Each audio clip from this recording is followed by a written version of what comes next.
انا حماده هلال بالنسبه لي نفس اهميه رضا ابو برنامج المفضل بالنسبه لي غريب وقريب، انا بحبه جدا. لا انا دي والراجل اصلا جاي دلوقتي يتكلم بتفرج معايا يقعد عليها. يرقص ويقول هوبا هوبا سايب الناس عماله تتكلم. بعد بوجو طبعا بكار كان لطيف شويه. لطيف. بس انا احب بكار. بس يعني مش اللي هو أحب مش زي مازنجر يعني بكار مش عشان الحاجات دي. مرتبط بالفطار برضو، عارف انت، وساعه الفطار في ايام زمان وبتاع، مم. فليه الفايبز بتاعته. متجمعين احنا واصحابنا عند بيت واحد قد كده، عروف زي هنا بالظبط، ف 30 واحد بنتفرج على شاشه قد كده، على شاشه لابتوب صغيره على جعفر العمدة، عشان احنا مش هينفع نروح ورجعنا لكم وحلقه جديده من بودكاست غريب وقريب. معانا عمرو وباسم. ازيكم عاملين ايه؟ اخبارك يا محمود؟ الحمد لله تمام. يا اخي ده رمضان بيجري بسرعه قوي. ولسه معفنين بنفس الانظمه.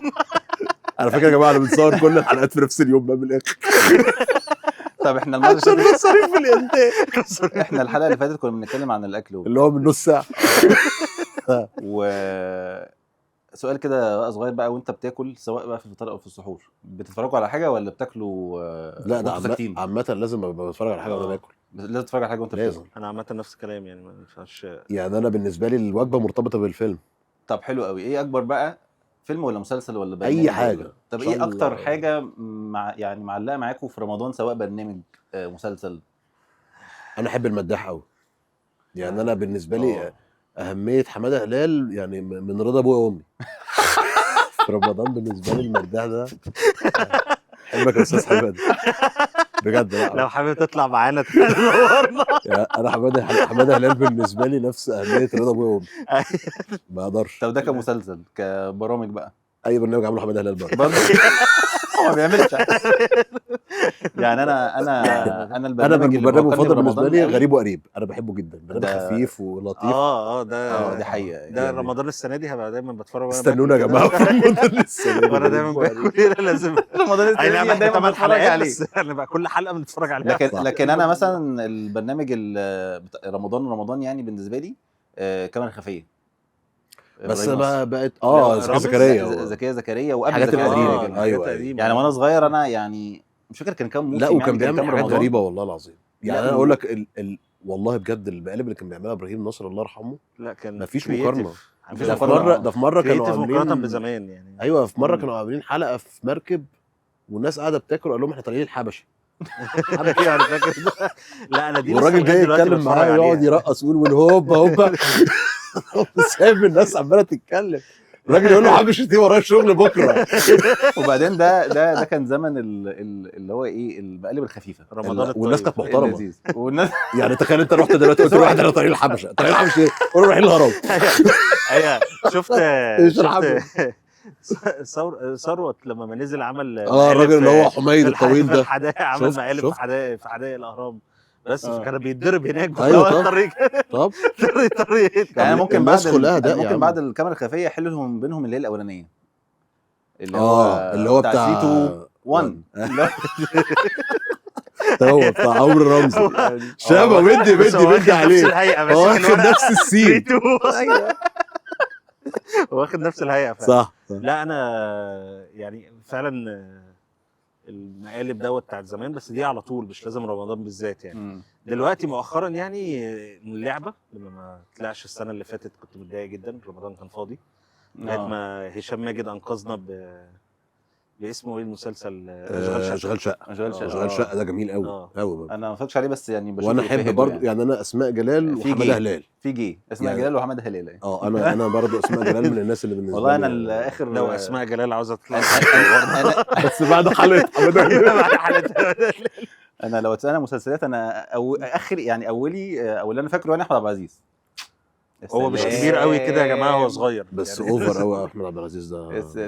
لا كان في مسلسل اللي كان انا فاكره في رمضان اللي هو بتاع كان قطز، ومش مش فاكر اسم ايوه المسلسل كان حاجه تاريخيه كده. من 20 سنه مثلا ولا اكتر، ما اعرفش. ما يعني انا يعني برضه يعني اوقع عليه طشاش بامانه يعني مش فاكره. بس انا ده اللي انا فاكره. لا ده يعني انا ما بتفرجش دلوقتي على مسلسلات في رمضان يعني. بس انا فاكر يعني رمضان بالنسبه لي كان احمد عبد العزيز هو من الذين كان ماسك انت لو سالتني بقى الشاشة. السؤال ده انا اقول لك حماده هلال تاني برضه برضه كان زمان برضه كده من 20 سنه. كل حاجه من ايام بص طب إيه؟ سبونج بوب. طب ايه بقى طبعا وانا صغير الكرتون بقى اللي هو كليندايزر ومازنجر والحاجات اللطيفه دي كلها او على مازنجر جليندايزر ده ما قفشتوش. ما قفشتوش. لا. ما وكنت يعني استنى رمضان عشان اتفرج عليه. انا فاكر اللقطه ديت. سنوحي. إيه مين سنوحي. سنوحي؟ مين سنوحي ده؟ مين سنوحي ده؟ اسمه ايه اللي كان البرنامج تاني نصوحي ده كومبيتيتور لا لا ده كان كده كرتون. بنعمل اعلانات. ده كان ده كرتون. منافس. كان كرتون كان اسمه ايه والله. لا والله كان كرتون بس مش فاكر طب اسمه. انت اتفرجت؟ انا ما كنتش بحب خالص وانا صغير طمطم بوجي وطمطم.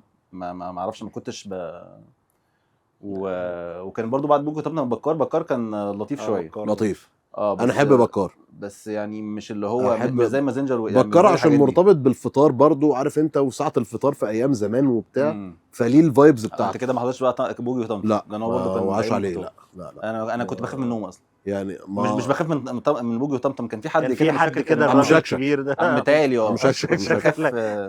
كان الموضوع صعب. فاهم؟ انا متخيل يعني برضو يعني والعرايس زمان ما تحس ان هي ما كانتش مصروف عليها، يعني تحس ان الدنيا يعني عارف انت الناس العرايس يعني البادجت كانت مقصره مع الناس، فاهم؟ لا يعني يعني مش كفايه مش جايبين ممثلين لا جايبين عرايس مضروبه بالنار. طب انتوا رايكم بقى في الاعلانات بتاعت رمضان؟ لا انا اصلا يعني بحمد ربنا إن بقى كل حاجه على الشاهد او واتش ات بلاتفورم، عشان صح. عشان اتجنب خالص ان انا اخش. بس انا في اعلانات بتبقى لذيذه بتعجبني، وفي اعلانات بحس ان هي اوفر قوي او ملهاش هدف، اللي هو بس مجرد ان احنا نظهر في رمضان. لا انا بالنسبه لي يعني انا زي ما باسم بيقول انا معاه الصراحه يعني شاهد واتشت يانجو الحاجات دي كلها انا بالنسبه لي انتوا ده مفيش حاجات رحمه معينه يعني. لا اصل يعني كتر الحاجه الحلوه حتى لو اعلان حلو او اعلانين حلوين كتر الحاجه الحلوه خلاص يعني اعلان كتير جدا تمسخها تخليها بايخه. بس في حاجات تعلق كده زي تقول عمليه كنافه ما يعني ده جديد. هو ده جديد ولا قديم يا ده قديم قديم صح.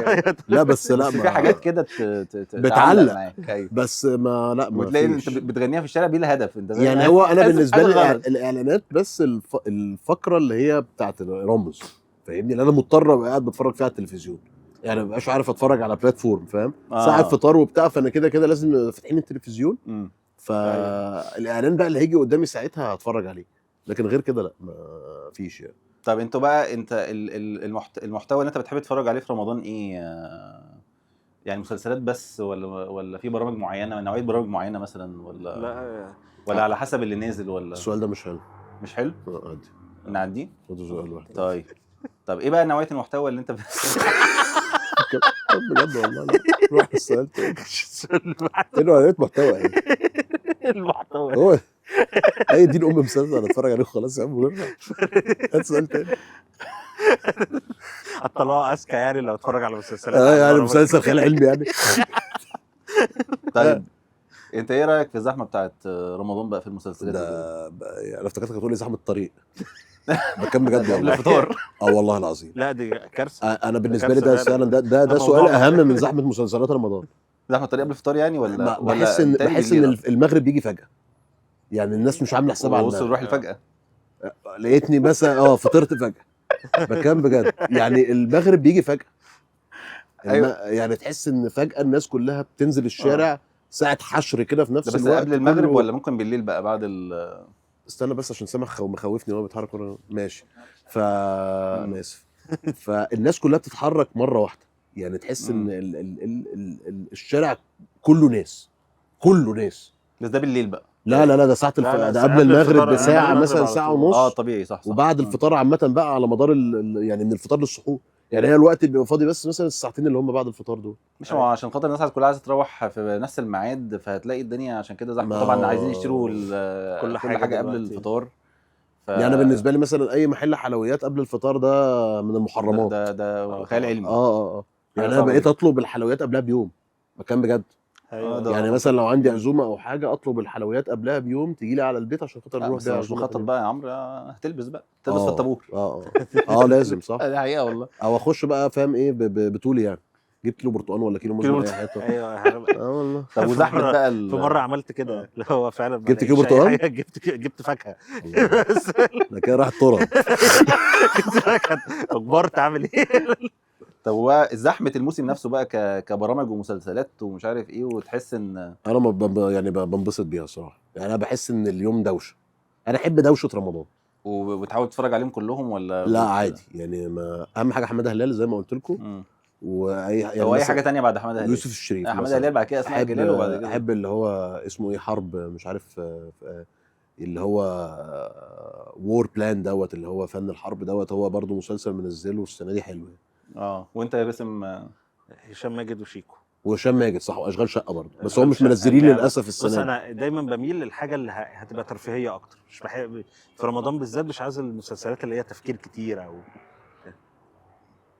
انت نمت ولا ايه؟ السؤال مش باين. ما تقول يا ابني. طيب وانت ايه الاوقات بقى اللي انتوا بتتفرجوا عليها؟ يعني مثلا بعد الفطار، قبل السحور، وانت صايم، يعني في اوقات معينه انتوا يعني بتتفرجوا عليها ولا؟ يعني بعد الفطار على طول بنجبر على رامز طبعا في الاول لغايه ما تبتدي الحلقات تنزل على البلاتفورمز ونتفرج عليها. بس يعني انا بالنسبه لي لما بتفرج على حاجه بيبقى من ساعه الفطار لغايه العشاء مثلا. لا انا بالنسبه لي بعد التراويح. بعد التراويح يعني انا اصلي التراويح وارجع اقعد بقى مثلا لحد الساعه 11 12 اشوف بقى هتلاقي بلاتفورمز نزلت الحلقات على زي ما باسم بيقول، على ما الحلقه بتتذاع ان هي البلاتفورمز بتنزل الحلقه مع اول اذاعه ليها على اي قناه على حسب بعد ما الاذاعه اللي عليها او في نفس الوقت. يعني لو الحلقه مثلا بتتذاع على مثلا CBC الساعه 10 هتلاقيها بتنزل على البلاتفورم الساعه 10. طيب انتوا من الناس اللي يعني انت عارف في رمضان في الناس بقى على السوشيال ميديا بتحط ارائهم على المسلسل ده جامد قوي، مش عارف زي مثلا السنه اللي فاتت كان اعتقد لام شمسيه، وكان في مسلسل تاني برضو اشغال شقه. كان لام شمسيه واشغال شقه. اشغال شقه كان الموسم الثاني، بس كان في مسلسل تاني برضو اللي هو كان اسمه ايه، طه دسوقي اسمه ده صاحبي يا صاحبي انت اللي لوحدك شبهي. اسمه اللي هو كان طالع فيه يتيم ده، كان اسمه ايه يا جماعه؟ اللي هو بتاع اللي هو كان طه دسوقي واحمد مالك بتاع دار الايتام، اولاد شمس. ايوه. يعني دولت اعتقد في نص رمضان كده ابتدوا ياخدوا كيرف عالي كده شويه والناس كلها تركز معاها. فهل انت مع بتتاثر بقى بالسوشيال ميديا والريت بتاعها؟ يعني انت مثلا بتتفرج على حاجتين معينين، فمع لقيت ناس كتيره بتقول على حاجه حلوه بتتفرج برضو معاهم ولا؟ بتفرج على بصراحه بتفرج على اول حلقتين بتاع واشوف. انا صراحه اهتميت بلام شمسيه يعني. بص في حاجات بتبقى باينه يعني في حاجه زي لام شمسيه دوت، يعني القصه نفسها من البرومو بتاعته تحس انه كاتشي، فاهم؟ وفي حاجات الصراحه لا بمشي فيها ورا السوشيال ميديا. يعني انا مثلا من الناس اللي ما كنتش متابع، يعني انت ممكن بعد نص رمضان تغير يعني انا اقول لك انا كنت من الناس اللي ما كنتش متابع جعفر العمده من الاول. تخيل بقى. انا ما اتفرجتش عليه الصراحه. لا جعفر العمده ده كان زي ماتشات مصر كده على القهوه. والله. فيعني تنزل تلاقي القهوه مشغله جعفر العمده. هو احنا كان في يوم متجمعين احنا واصحابنا عند بيت واحد صاحبنا كده على الروف زي هنا بالظبط، كنا 30 واحد. بس ده انضف شويه. ايه يعني ده انضف شويه، يعني مش هنقارن دلوقتي بس عشان ما اجرحكش انت وهو. لا بجد. بس ف 30 واحد بنتفرج على شاشه قد كده، على شاشه لابتوب صغيره على جعفر العمده، عشان احنا مش هينفع نروح من غير ما نتفرج عليه، هيتحرق لنا في الطريق. ايوه لا والله. لا جعفر العمده ده كان فبقول لك ما كنتش بتفرج عليه في الاول، بس السوشيال ميديا خلتني اتفرج عليه يعني. ستوب ليه يا بنت؟ ما صدقنا معانا عمرو، خلينا نخش. جو ساعه وجايبني. ورجعنا لكم حلقه جديده من بودكاست غريب وقريب. ما تنسوش تعملوا ريك